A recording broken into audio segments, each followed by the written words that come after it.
La era digital ha afectado todos los aspectos de nuestras vidas, cambiando la dinámica de las generaciones anteriores a su popularización. El terror y el misterio no fueron la excepción, cambiando la manera de transmitir las historias. Lo que antes fue llamado leyenda urbana, ahora es conocido como creepypasta. Sorprende la facilidad con la que los más jóvenes pueden acceder a contenido que antes ni siquiera imaginábamos. La mayor parte de la información la obteníamos a través de libros o revistas con temáticas sensacionalistas, que no eran ni la mitad de aterradoras de lo que hoy en día se comparte a través de redes sociales, foros o grupos privados. Aún en las capas más superficiales de Internet, podemos encontrar páginas con contenido extremo. Los más avesados se sumergen en la web profunda.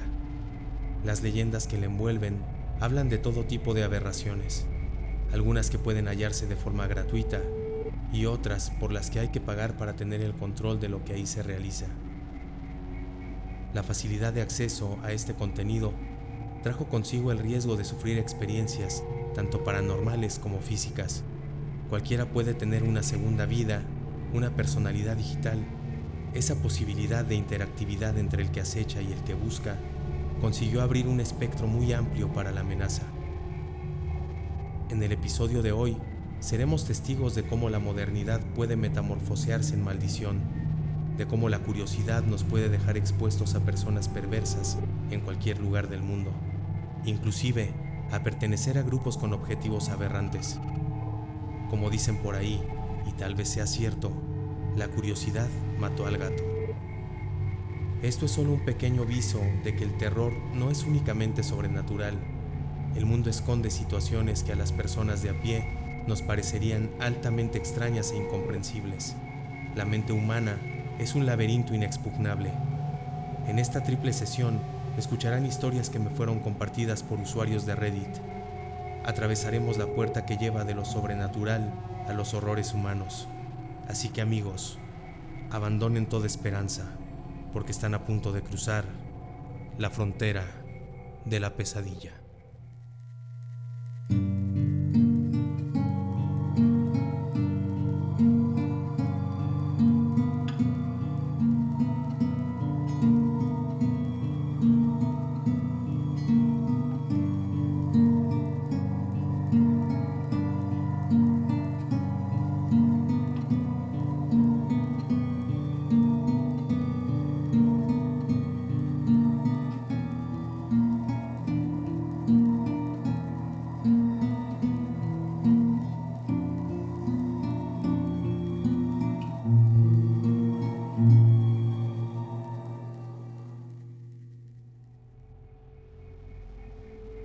Maldición digital.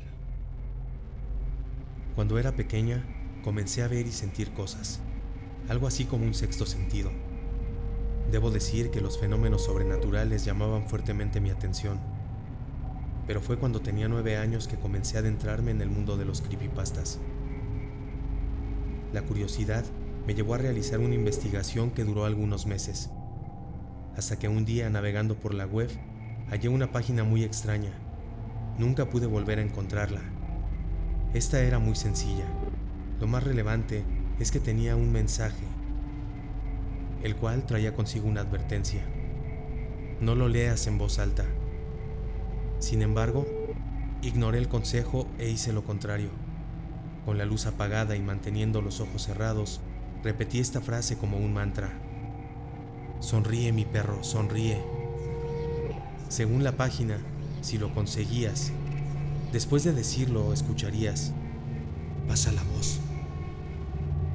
Entonces tenías que abrir los ojos, pero no escuché absolutamente nada, así que creí que no había funcionado. Sin embargo, días después comenzaron a ocurrir algunas situaciones que me parecieron al menos peculiares. Me sentía observada, veía sombras que cruzaban de un lado a otro de la casa. Comenzaba a escuchar voces casi inteligibles. También empecé a sufrir parálisis del sueño. Estas eran intensas, tanto que traían consigo desmayos. Ahora viéndolo a la distancia, creo que los fenómenos ocurridos en mi casa fueron subiendo de intensidad conforme avanzaban los días. Y el siguiente es uno de los que diferenciaron un antes y un después. La casa de mis padres es de 2 plantas y mi habitación está ubicada a un lado de la escalera. Un día iba subiendo con mi perro. Justo cuando estuve a la mitad de esta, pude ver que en el piso de arriba, entre la penumbra, fulguraban unos acechantes ojos rojos. Por un momento pensé que se trataba de mi mascota, pero poco tardé en recordar que ésta venía conmigo. Por impulso, subí el resto de la escalera para poder descubrir de qué se trataba. Fue en ese momento que entre la penumbra me pareció distinguir unas patas de perro. Estas retrocedieron perdiéndose en las sombras. Tal vez fue la adrenalina la que me llevó a seguirlo. Ya en el interior de mi habitación, encendí la luz. Me sobresalté al ver que en el suelo había huellas de patas y no había manera de que estas fuesen de mi perro. No le conté a nadie de esto. Los siguientes días empecé a tener un sueño recurrente en el que aparecía un hombre alto sin rostro. Al despertar, notaba que mi cuerpo estaba lleno de rasguños. No había explicación para que hubieran aparecido. Las voces que habían comenzado a escucharse en mi cabeza días antes comenzaban a distinguirse y a hacerse más frecuentes. Estas decían lo siguiente: no estás sola, estás en una gran compañía. En algunas ocasiones me llamaban por mi nombre. Desde el inicio de mi investigación, comencé a llevar una especie de diario que registraba tanto mi investigación como los acontecimientos extraños que me ocurrían. El 13 de octubre de ese año me marcó para siempre. La parálisis del sueño que sufrí aquella noche fue la más fuerte que haya tenido hasta el día de hoy. Después de realizar algunos registros, apagué la luz y me dispuse a dormir. Lo conseguí rápidamente, pero un rato más tarde me desperté, o al menos eso creí. El reloj despertador en mi buró marcaba las 3:33 de la mañana. Entonces sentí que algo trepaba por los pies de mi cama. Mientras esto subía, me aprisionaba contra el colchón, dejándome totalmente inmóvil. Sentí como unas manos alargadas y afiladas como garras me tomaban por la cintura. Traté de gritar, pero no conseguí hacerlo. Logré moverme, tras hacer un esfuerzo sobrehumano. El movimiento se sintió muy brusco, pero no me había movido ni un centímetro. Las manos en mi cintura desaparecieron con el peso que sentía sobre mí. Estaba muy cansada y me costó mucho trabajo incorporarme. A la mañana siguiente busqué mi libreta, pero había desaparecido. La situación me desconcertó. Mi cuerpo estaba lleno de rasguños nuevamente y algunos moretones. Tras este suceso, abandoné mi investigación. En la actualidad sigo teniendo contacto con entidades desconocidas. Como dije antes, pareciera que desarrollé una especie de sexto sentido.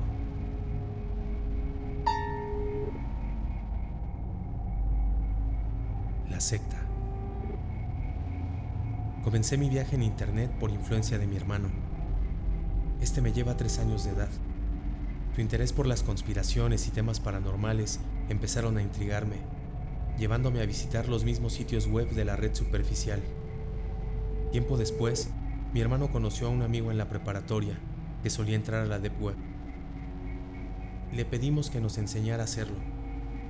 Este no se negó, pero tuvimos que darle algunos cómics y figuras como pago. En realidad, esto no presentaba demasiada dificultad.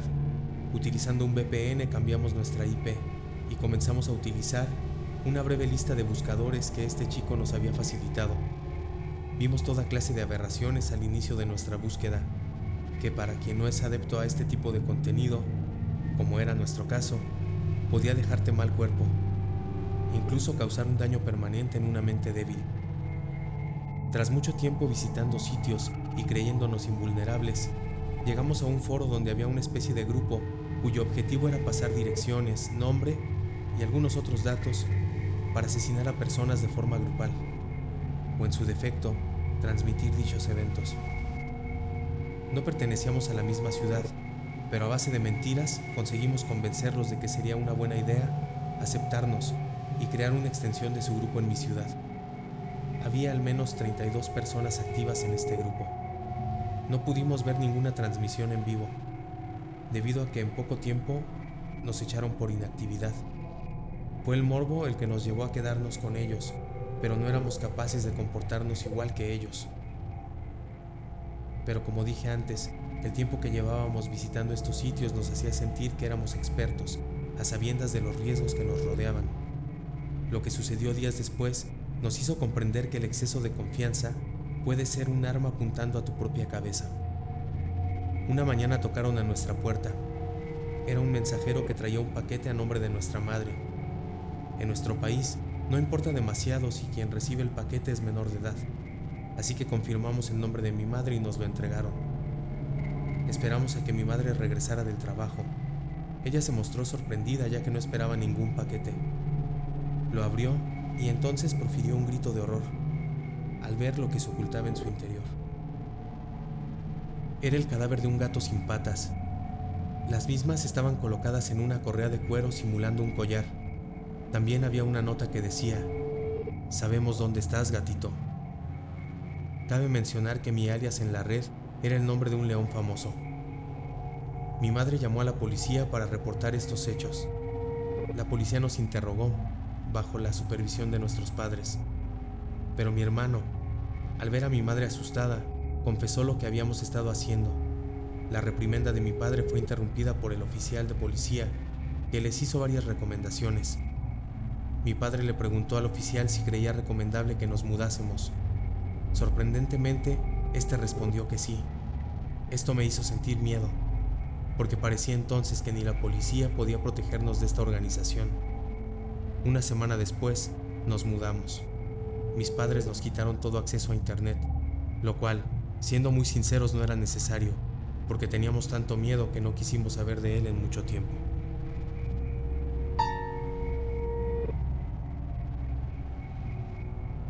Muerto.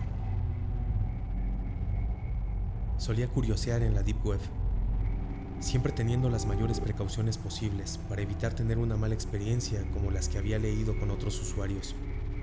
Hice esto muchas veces, buscando contenido violento, aunque para ser sincero, nada que la web superficial no tuviese. A veces encontraba documentos extraños de temas militares e incluso ufológicos. Siempre los vi con desconfianza. Cualquiera puede pegar una imagen de un ovni a un documento, después tapar con marcador negro algunas partes, escanearlo y colgarlo en la red. Nunca encontré un video snuff, incluso me atrevería a decir que no son más que un mito, al menos en la red. Una noche, mientras buscaba material que saciara mi curiosidad, llegué a una página de fondo negro que solo contenía una pregunta: ¿qué tan jodido estás? Lo escueto del diseño, sumado a la tipografía del texto que simulaba ser sangre en un muro, consiguió incomodarme. Hice clic en diferentes partes de la página. Quería salir de allí. De un momento a otro, apareció mi rostro en el centro de la pantalla. Mi webcam se había encendido sola. Lo que me puso en alerta fue que debajo de mi rostro apareció un texto que decía "muerto", en letras mayúsculas y con la tipografía que antes mencioné, seguido de mi IP y mi domicilio. Traté de salir nuevamente, pero mi cursor se movía solo. Parecía estar siendo controlado a distancia. Como podrán imaginar, en este punto ya estaba verdaderamente asustado, así que me levanté de la silla, tomé la computadora y la estrellé contra el suelo, para después pisarla en diferentes ocasiones hasta dejarla hecha añicos. Mis padres no se encontraban en casa, así que me dio tiempo de inventar una historia para justificar la destrucción de la misma. No volví a explorar los oscuros rincones de la Deep Web.